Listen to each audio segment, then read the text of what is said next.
king is you. The king can't die. If you die, the game's over.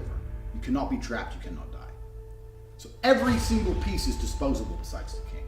And that's you. Your queen is your most powerful piece. Now if you're sitting there going, well, why is that true? Your queen's your most powerful piece because how your woman affects your mentality is extremely important. If you have a woman who just negatively damages your brain, constant negative emotion, you're not the man you could be. So that's why your queen's the most powerful piece on the board. You need a woman who is ready to wait for you 10 years when you go to jail. You've got your rooks. Your rooks are your brothers, if you're lucky enough to have a brother. It's the second most powerful piece on the board. On a chessboard you have two, I have one, one's enough. Rooks are your brothers. They back shit up. If you ever play chess, you know that rooks are not necessarily a frontline piece. They're always supporting something.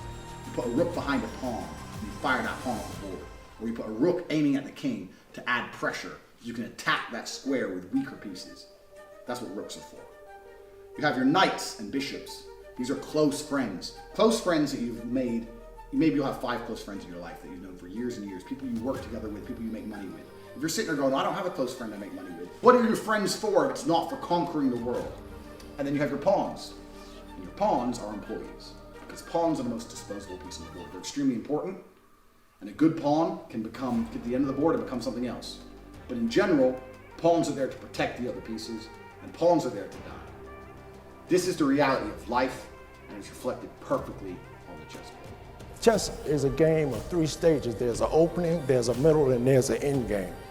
The best players see their end game while they're in the opening. You don't win or lose in chess. All you do is learn lessons or you teach lessons. One of my favorite sayings in the world is that a well-played game of chess is a sign of a gentleman, but an expertly played game of chess is the sign of a wasted life.